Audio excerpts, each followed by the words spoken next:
Every man, I think, needs a place where he is king. Not a kingdom of thrones and taxes, but a small dominion of his own making, a place where his word is law and his craft is absolute. For some, it's a workshop filled with sawdust and the scent of oiled steel. For others, a garden where green shoots bend to their will. For me, Mark Jensen, a 40-year-old graphic designer who spent most of his days moving pixels around a screen. My kingdom was a 4-foot-wide, fire-breathing dome of brick and mortar in my own backyard. It was my pizza oven, and in its fiery heart, I was a monarch. My dominion wasn't built in a day. It took an entire summer, a mountain of fire bricks, a small ocean of mortar, and a level of patience my wife, Sarah, claimed she'd never seen me apply to anything else, including our taxes. I'd researched ancient Roman designs, argued with myself over flue placement, and burned through 3 pairs of work gloves. The result was a magnificent, rustic beast of an oven that sat on a flagstone patio, radiating a quiet authority. It was more than an appliance, it was a monument to a passion. That passion was pizza, not the floppy, greasy triangles that arrived in a cardboard box, but real pizza, the kind with a blistered leopard-spotted crust, a tangy San Marzano tomato sauce, and fresh mozzarella that melted into creamy pools. The process was my ritual, my meditation. The gentle kneading of the dough, the patient 24-hour cold ferment, the art of stretching the skin over my knuckles until it was a near-translucent canvas. And the fire, the most important part. I learned its language, the way the oak logs crackled and hissed, the way the flames would lick up the side of the dome, turning the interior a brilliant, shimmering white, a 900-degree Fahrenheit crucible that could cook a pizza to perfection in 90 seconds. Friday nights were sacred. As the relentless Texas sun began to dip below the horizon, painting the sky in shades of orange and violet, I would light the fire. The scent of wood smoke would curl through our quiet suburban cul-de-sac in Oakwood Creek, a signal to the neighborhood. Soon, the familiar sounds would follow. The screen door of our house slamming shut as our kids, 10-year-old Lily and 7-year-old Sam, tumbled out into the yard, and the friendly shouts of our neighbors, the Garzas from next door, and the Chengs from across the street, as they wandered over with folding chairs and a cooler of drinks. This wasn't a block party. It was quieter, more intimate. It was a tradition. I'd be at my stainless steel prep table, a bandana tied around my forehead, flour dusting my arms. "What'll it be, Maria?" I'd ask Mrs. Garza, who would always request the same thing, margarita with extra basil from her own garden. Mr. Chung, a man of simple tastes, wanted pepperoni. The kids would clamor for plain cheese. It was a simple, beautiful rhythm. The sizzle as the pizza hit the hot stone, the satisfying thump of my wooden peel, the collective groan of pleasure as the first slice was lifted, trailing strings of molten cheese. We weren't just sharing food, we were sharing our lives. We talked about school, about work, about the weird noise Mr. Chung's car was making.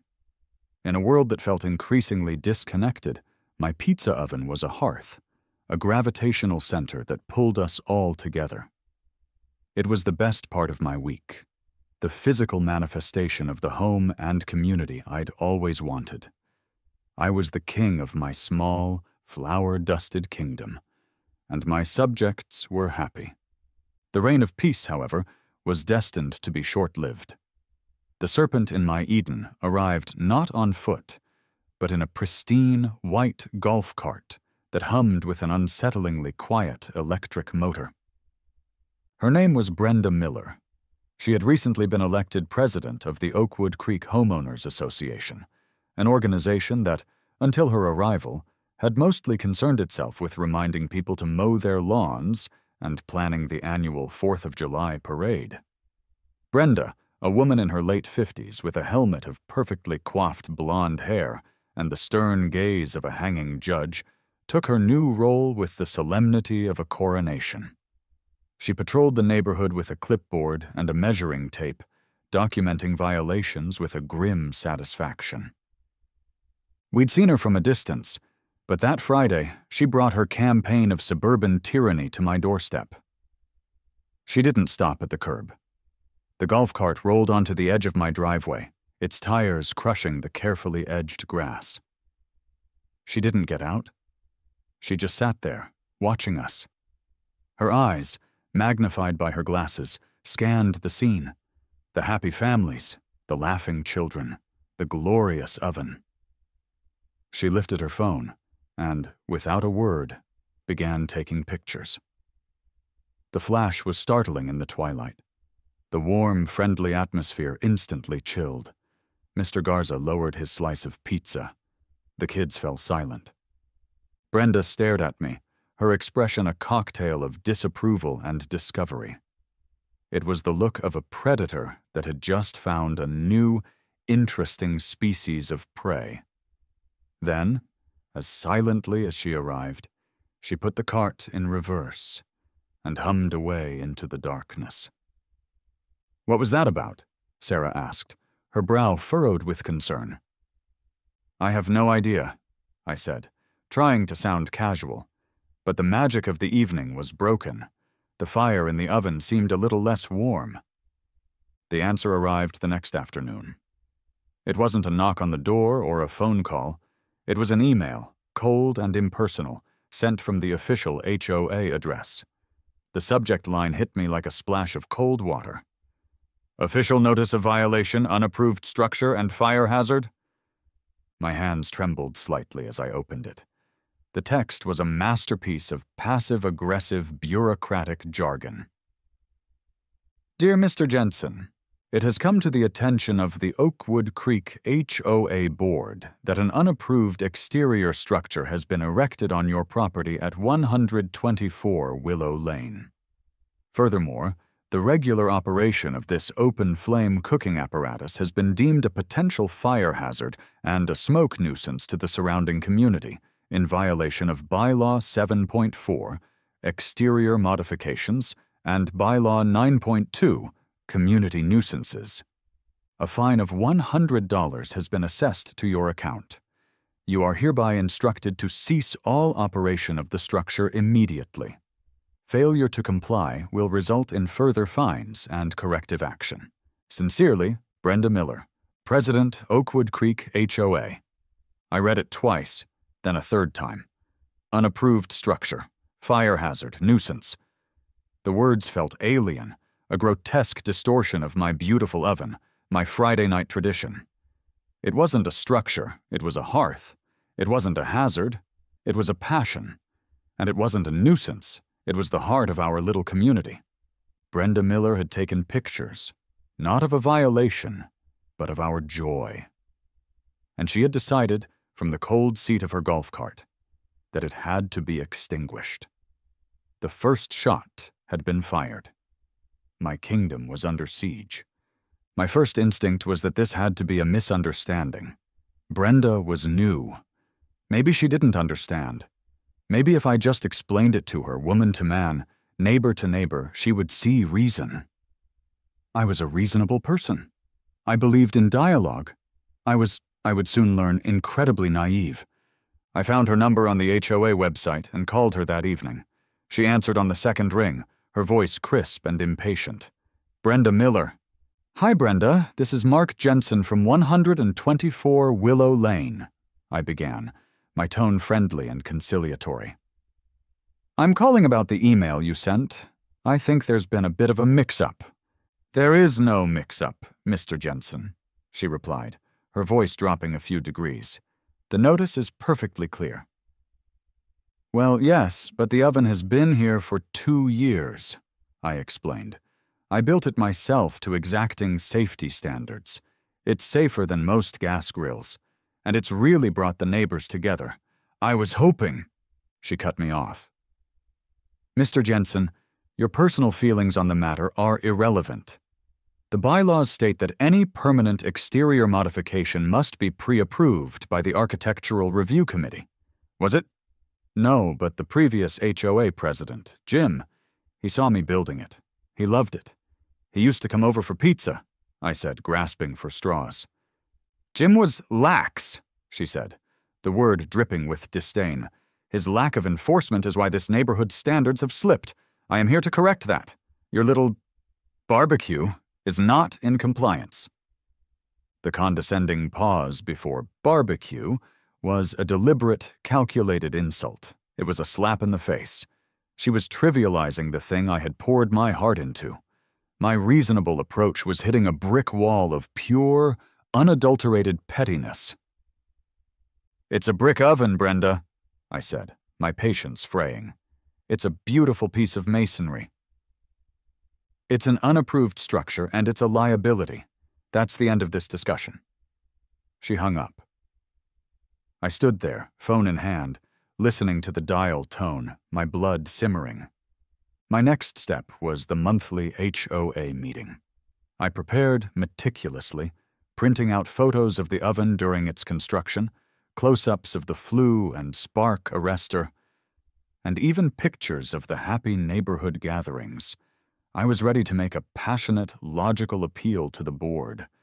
The meeting was held in the clubhouse, a sterile room with beige walls, fluorescent lighting, and the faint smell of chlorine from the nearby pool. About 15 residents were scattered among the folding chairs. At the front, Brenda sat at the center of a long table, flanked by a treasurer who looked half asleep, and a secretary who was furiously typing on a laptop. When my agenda item came up, I walked to the front, my heart pounding. I laid out my case calmly, showing my photos, explaining the safety features, and talking about the sense of community the oven fostered. This is a good thing for our neighborhood, I concluded. It brings people together. Brenda listened with a smirk, tapping her pen on her clipboard. Thank you for your presentation, Mr. Jensen, she said, her tone saccharine. She then turned to the board. What Mr. Jensen fails to appreciate is the legal exposure. What happens when a child gets too close and burns themselves on his community hearth? What happens when an errant spark sets Mrs. Gable's prize-winning rose bushes on fire? He is operating an unregulated open flame device. The board's responsibility is to protect the property values and safety of all residents, not to cater to one man's hobby. She had twisted my words, reframing my community building as a reckless endangerment. A few of the residents shifted uncomfortably. The board members, who clearly just wanted to get home to watch TV, mumbled amongst themselves. The vote was a formality. My appeal was denied. The fine was increased to $250 for continued non-compliance. Defeated and furious, I thought that was the worst it could get. I was wrong. A week later, Brenda escalated. She must have anonymously reported me, because on a quiet Tuesday afternoon, while I was on a Zoom call for work, I heard the unmistakable sound of a large diesel engine rumbling down my street. I looked out the window, and my stomach dropped. A full-sized fire truck was pulling up to my curb. 2 firefighters in full gear got out, followed by a man in a white uniform shirt, Captain Davies. Neighbors peered out their windows. It was a public spectacle, a calculated act of humiliation. I walked outside, my face burning with shame. We got a call about an unapproved and potentially unsafe fire pit, sir, Captain Davies said, his eyes kind but his voice weary. He was a man just doing his job. I led them to the backyard. Davies inspected the oven thoroughly, tapping the bricks, examining the chimney, and looking at the clearance from the house. He kicked the flagstone base with his boot. After a few minutes, he turned to me, his expression softening when his men were out of earshot. Look, son, he said in a low voice. Between you and me, this thing is built better than my own grill at home. It's rock solid. You've clearly got no safety issues here. A wave of relief washed over me. So, can you tell the HOA that... He sighed, shaking his head. That's the problem. It's not a city code violation, it's an HOA bylaw issue. We have no jurisdiction over that. They have a report on file, so my official recommendation has to be that you cease use until you get it formally approved by them. I have to put that in my report. My hands are tied. He was sympathetic, but he was a cog in a machine I couldn't fight. He was authority, and authority was telling me I was powerless. The fire truck eventually left, but the damage was done. The rumor mill, surely churned by Brenda, went into overdrive. I started getting sideways glances from neighbors who had once been friendly. I overheard one of them, a woman I'd shared pizza with just a month before, telling another, "I don't know, Carol. The smoke does blow right into my yard. What if it affects my son's asthma?" Brenda had successfully poisoned the well. She was isolating me. The final nail in the coffin for that week was another email, another violation, this time for excessive smoke nuisance. Another $200 fine had been added to my account. There was no smoke, of course. I hadn't used the oven since the first notice. She was just making it up. She was no longer just enforcing rules. She was engaged in a campaign of personal harassment, and it was working. The breaking point arrived via certified mail. The mail carrier, a friendly woman named Patty, had a somber look on her face as she handed me the green and white slip to sign. Certified mail is never good news. It's the official communication channel for things you can't ignore: jury duty, tax audits, and legal threats. Inside the crisp envelope was a letter printed on thick, intimidating letterhead from a law firm: Dewey, Cheatham, and Howe. It was a formal cease and desist. The language was brutal and unequivocal. It accused me of flagrant and continued disregard for community bylaws, referenced the fire department's visit as proof of my reckless endangerment, and demanded I dismantle and permanently remove the offending structure within 30 days. The final paragraph was the real killer. It stated that if I failed to comply, the HOA would seek a court order to have the oven removed at my expense and would place a lien on my house to cover the mounting fines, now totaling over $1,000, and all associated legal fees. A lien on my house, my home, the place where I was raising my kids, all because I wanted to make pizza. I sank onto the steps of my front porch, the letter trembling in my hand. I felt a profound sense of defeat, a hollowed-out emptiness in my chest. She had won. Brenda, with her clipboard and her golf cart, and her petty, miserable soul had beaten me. She had more power, more time, and more malice than I could ever hope to match. That evening, I told Sarah I was going to tear it down. "It's not worth it," I said, the words tasting like ash. "I'm not going to lose our house over a pizza oven." I could see the disappointment in her eyes, but she hugged me. "I understand," she said softly. "But don't let that woman take this from you, Mark. This is your joy." The stress was taking a physical toll. I was having trouble sleeping, and a dull, persistent headache had taken up residence behind my right eye. I went to my doctor for a routine checkup. After taking my blood pressure, Dr. Evans looked at me over his glasses. "Mark, your pressure's quite elevated. 145/95. Is everything all right? A lot of stress at work?" "Something like that," I mumbled. "It's a neighborhood dispute." "Well," he said, scribbling on a notepad, "you need to find a way to manage that stress. Find a relaxing hobby, something to take your mind off things." The irony was so thick I could have choked on it. My stress reliever had become the source of my stress. That night, sleep was impossible. I sat in the dark living room, the legal letter on the coffee table radiating a toxic energy. I felt trapped, beaten. At around 2 a.m., fueled by a mix of despair and caffeine, I opened my laptop. I don't know what I was looking for. Maybe just some way to understand how this could happen. I started by reading the Oakwood Creek HOA bylaws again, every soul-crushing page. Then I moved on to the city ordinances, and from there to the vast, labyrinthine website of the county's Public Health and Zoning Department. I scrolled through endless PDFs filled with dense, impenetrable legalese. My eyes burned. It was a digital maze designed to crush the human spirit. And then I saw it.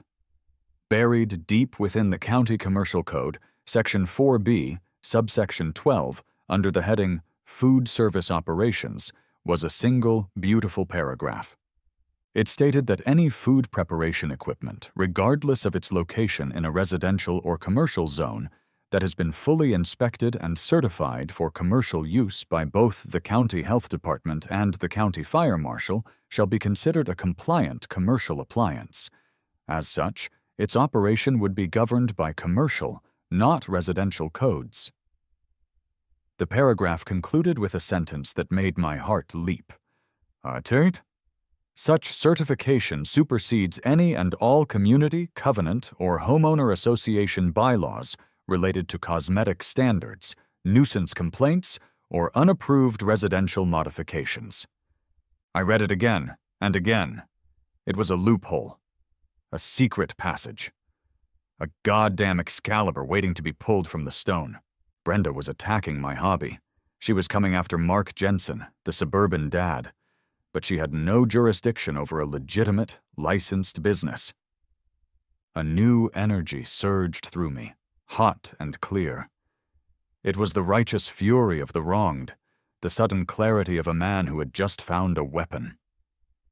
I walked back into the bedroom where Sarah was sleeping. I gently shook her awake. She blinked, looking at the clock. Mark, what is it? I held up my laptop, the screen glowing in the dark. She wants it to be a problem? I said, a slow, determined grin spreading across my face. Fine. I'll make it a business. If I can't run my oven as a hobby, I'll run it as a fully licensed, certified, and legally untouchable pizzeria. The decision was made in a flash of defiant inspiration, but the execution was a slow, grueling marathon through the 9 circles of bureaucratic hell. My new mantra became malicious compliance. I wouldn't just meet the standards, I would exceed them.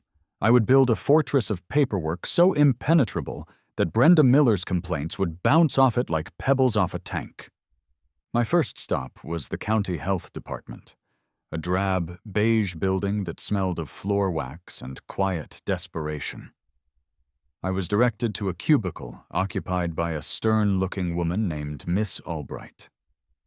She had seen it all, and she looked at me with the profound skepticism of a person who had listened to 1,000 half-baked ideas. "Let me get this straight," she said, peering at me over her glasses after I explained my plan. "You want a commercial food service permit? For your backyard?" "That's correct," I said, sliding a folder across her desk. "For a wood-fired pizza oven." She sighed and opened the folder. Inside were detailed diagrams of my backyard setup, my proposed food safety plan, and a list of the modifications I was prepared to make. Her expression shifted slightly from skepticism to grudging interest. "Okay, Mr. Jensen, you seem to have thought about this, but you understand what this entails, right? This isn't just about washing your hands." She proceeded to give me a list that would have made a lesser man abandon the quest. I needed a dedicated, permanent hand-washing station with hot and cold running water, soap, and disposable paper towels located within 25 feet of the food prep area. I needed a 3-compartment sink for washing, rinsing, and sanitizing all utensils. All food had to be stored in NSF-certified food-grade containers. My refrigerator in the garage had to be designated for business use only, equipped with a calibrated thermometer and maintained with a daily temperature log. And I, personally, would need to pass the ServSafe Food Handler certification exam. "This is a lot," she said, watching for my reaction. "I'll get it done. I replied without hesitation. The next few weeks were a blur of activity. I took the 8-hour Serve-Safe course online and passed the exam with a 98%. I hired a plumber to run a hot water line to my garage, where I installed a stainless steel 3-compartment sink I bought from a restaurant supply store. It felt like overkill to wash a pizza peel and a dough scraper in a sink that could handle the greasy pots of a diner. But it was the rule. I bought a small, commercial-grade refrigerator and a box of temperature logs. My garage began to look less like a suburban dad's workshop and more like a restaurant's back-of-house. My next call was to the fire marshal's office. "Captain Davies, please." There was a pause on the other end of the line. "This is he." "Captain, it's Mark Jensen. You visited my property a few weeks ago regarding my pizza oven." "I remember," he said, his voice cautious. "I hope your HOA isn't giving you any more trouble." "They are," I said, "which is why I'd like to formally request a commercial appliance inspection and certification for my solid fuel cooking device." The silence on the line was profound. Then a low chuckle. "A commercial certification? Son, you are really trying to poke the bear, aren't you?" "I'm just trying to follow the rules, Captain. All of them." He came the following week.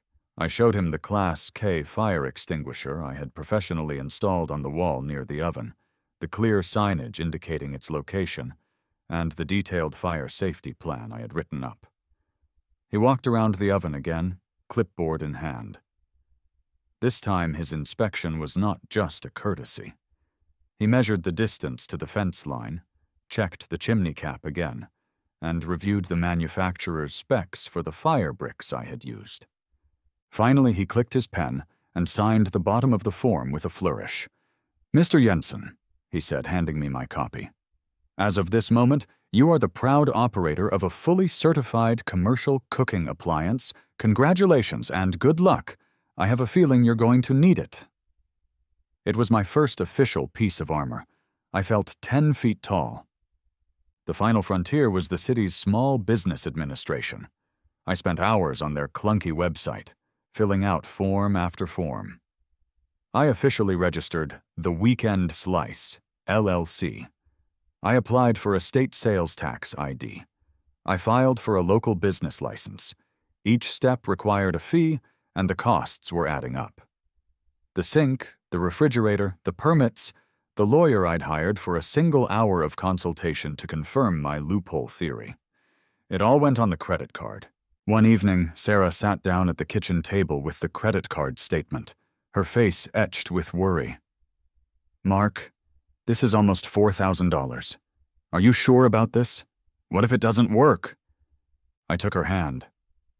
"It will work," I said, my voice filled with a conviction I didn't entirely feel. "This isn't just about pizza anymore. This is about not letting someone like her win. This is about showing our kids that you don't back down when you're in the right." She looked out the window at the dark, silent shape of the oven, then back at me. She saw the fire in my eyes, a fire that had been missing for weeks. She squeezed my hand.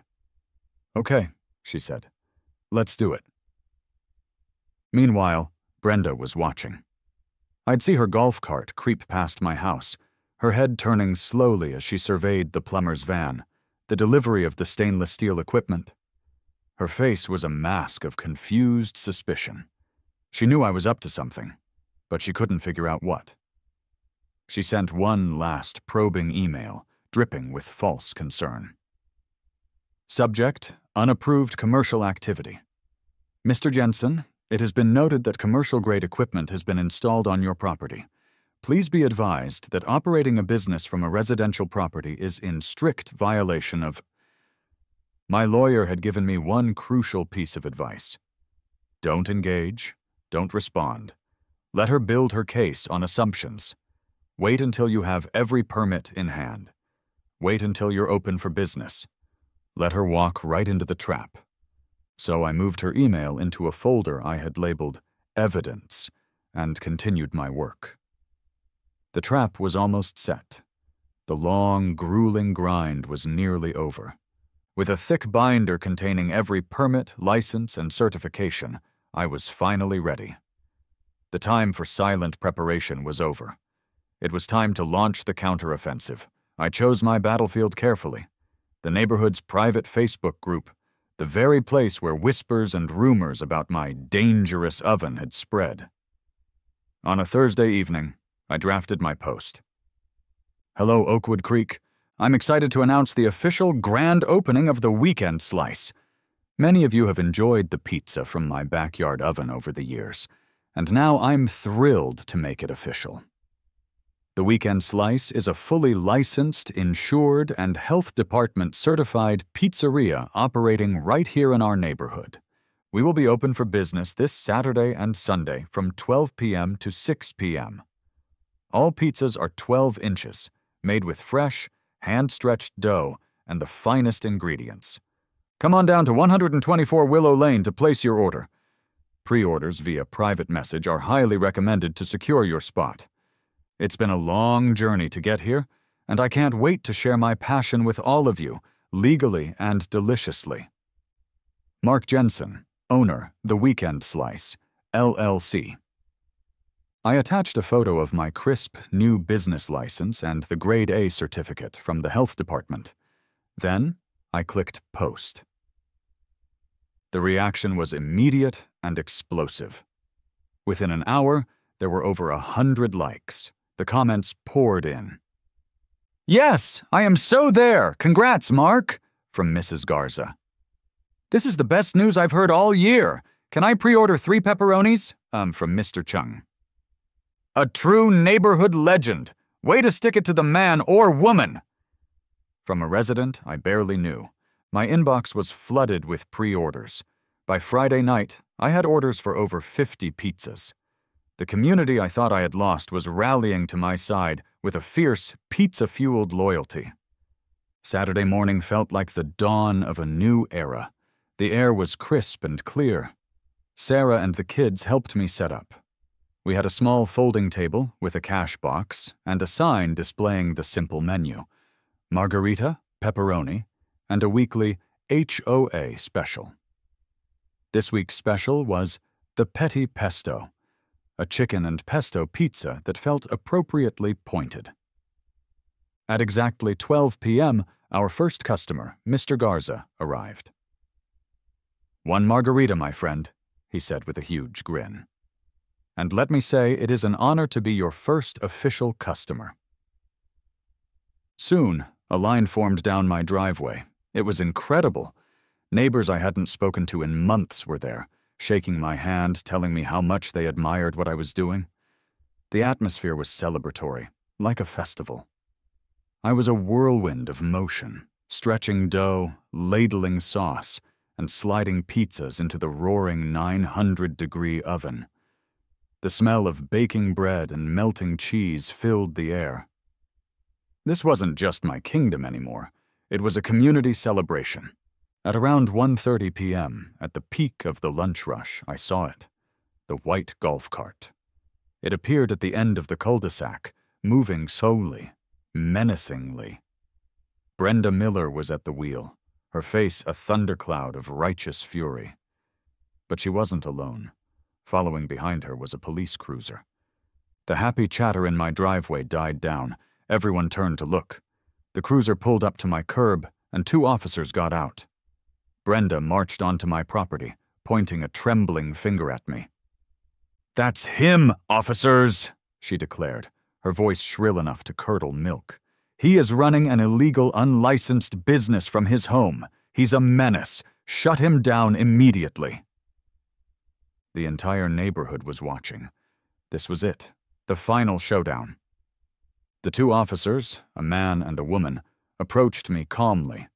They looked tired, like they'd dealt with 1,000 Brenda Millers in their careers. "Sir," the male officer began, "we have a complaint about an illegal commercial operation at this residence." I felt a serene calm wash over me. I had prepared for this exact moment. I looked at the officer, then at the crowd of my neighbors, and finally at the apoplectic face of Brenda Miller. I untied my apron. "Of course, officer," I said, my voice steady. "I understand completely. All of my documentation is right over here." I walked them over not to my house, but to a sturdy post I had installed near my prep station. On it, protected behind a sheet of weatherproof plexiglass, was a professionally mounted display. It was my wall of malicious compliance, my trophy case of victory over pettiness. I pointed to the first document. "Here is the official LLC registration for the Weekend Slice, filed with the state." I moved my finger to the next one. "This is my city business license, paid in full." Then to the next. "This is my county health department food service permit. As you can see, we received a grade A on our initial inspection." And finally, my trump card. "And this," I said, tapping the last document, "is the commercial appliance certification from the county fire marshal, which, according to County Commercial Code 4B12, supersedes any and all HOA bylaws regarding this matter." The officer leaned in, reading each document carefully. He looked at his partner and nodded. He then turned to face Brenda, his expression now firm and devoid of patience. "Ma'am," he said, his voice carrying across the silent yard, "he is fully compliant. He has every right to be doing this. From a legal standpoint, this is a legitimate business." Brenda's jaw dropped. She stammered, But the bylaws, the smoke, the hazard." "That is a civil matter for you to take up with your HOA and his lawyer," the officer said, his voice sharp. "But he has broken no laws. In fact, he is more documented than most food trucks I've seen. Please do not waste police resources with calls like this again." A stunned silence hung in the air for a single perfect second. And then the crowd erupted. Someone started clapping, and then everyone was cheering and applauding. It was a wave of sound, a roar of approval and communal joy. Mr. Garza shouted, "Viva la pizza!" Brenda stood there, her face shifting from red to a pale, sickly white. She had been publicly, completely, and utterly defeated. With no audience left for her tyranny, she turned, scurried back to her golf cart, and sped away, humiliated. The police officers gave me a small, respectful nod and returned to their car. The show was over. I had won. Brenda Miller's defeat wasn't just a momentary humiliation. It was a fundamental shift in the power dynamics of Oakwood Creek. The story of the grand opening confrontation spread like wildfire. I was no longer just Mark, the guy with the pizza oven. I was Mark, the guy who beat the HOA. I was a local folk hero. The Weekend Slice became an institution. Every Saturday and Sunday, a steady stream of neighbors would make the pilgrimage to my driveway. It was more than just a place to get food. It was the new community hub. People lingered, chatted, and caught up while waiting for their orders. The folding chairs and coolers that once symbolized a small, private gathering now represented a larger, more resilient community spirit. To keep up, I hired Leo, a sharp high school kid from down the street, to handle the orders and the cash box, giving me more time to focus on the craft. I kept the operation small and special, a weekend-only treat that people looked forward to. It was never about getting rich. It was about reclaiming my passion. The money it made easily paid back the $4,000 I had invested, and now went into a college fund for Lily and Sam. The political fallout for Brenda was swift and brutal. My most vocal supporter, Maria Garza, led the charge. At the next HOA board meeting, which had a record turnout, she made a motion for a vote of no confidence in Brenda's presidency. She recounted the story of the harassment, the fines, and the ultimate public embarrassment Brenda had brought upon the board by wasting police resources. When the vote was called, Brenda Miller was removed from her position in a near-unanimous landslide. She resigned from the board entirely the next day, and from what I heard, rarely left her house anymore. Her reign of petty tyranny was officially over. The new HOA board, led by a much more reasonable resident, quietly rescinded all my old fines. Their first official act was to draft a new bylaw, nicknamed the Pizza Oven Proviso, which clarified the rules around outdoor cooking structures, encouraging community rather than punishing it. 6 months after the grand opening, I found myself standing in my backyard on a perfect Saturday afternoon. The sun was warm, the sky was a brilliant blue, and a long, happy line of my friends and neighbors snaked down the driveway. Leo was taking an order from the Chung family, laughing at something Mr. Chung said. Sarah was sitting with Maria Garza, sharing a slice of the petty pesto, which had become a permanent and popular fixture on the menu. My kids, Lily and Sam, were running a lemonade stand nearby, their own small enterprise. I slid a perfect margarita out of the roaring oven, the crust blistered and puffed, the cheese bubbling like lava. I looked at the scene before me, the sounds of laughter, the smell of oak smoke and basil, the easy camaraderie of people brought together by something as simple and wonderful as a shared meal. My kingdom had been attacked. My joy had been threatened. I had been pushed to the brink by a bully who weaponized the rules. But in fighting back, I had learned that the best defense wasn't to break the rules, but to understand them better than your enemy and to wield them with more creativity and purpose. I didn't just save my hobby, I transformed it into something bigger and better than I had ever imagined. I was still the king of my small, flower-dusted dominion, but now my kingdom had expanded. It stretched down the driveway and out into the cul-de-sac, encompassing the entire neighborhood. And my subjects weren't just happy, they were family. And the pizza, I thought with a deep, satisfying smile, had never tasted so sweet.